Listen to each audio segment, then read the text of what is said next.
Bonjour à tous et bienvenue sur The Lion Finance. Après avoir parlé des actions, intéressons-nous à un autre type d'investissement, les obligations. Pour faire simple, une entreprise a besoin d'argent pour un nouveau projet. Au lieu de vendre des parts d'elle-même, comme avec une action, elle peut aussi choisir d'emprunter de l'argent et c'est là qu'interviennent les obligations.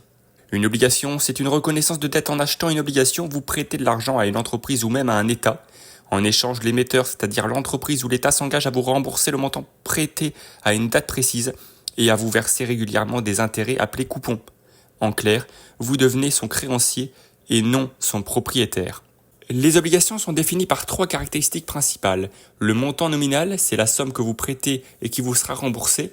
Le taux d'intérêt ou coupon, c'est la rémunération que l'entreprise vous verse, souvent 1 à 2 fois par an. Et enfin, la date d'échéance, c'est la date à laquelle l'entreprise vous rembourse le montant nominal.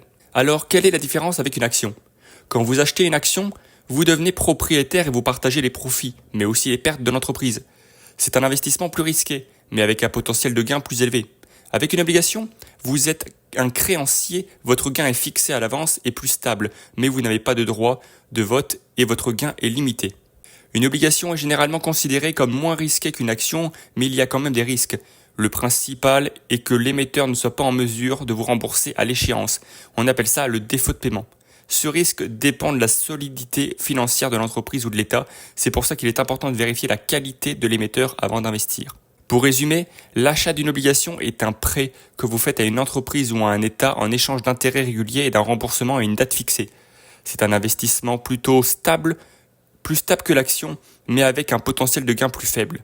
Si vous voulez en savoir plus sur d'autres types d'investissements, n'oubliez pas de liker et de vous abonner à la chaîne. Je vous dis à très bientôt. C'était The Lion Finance.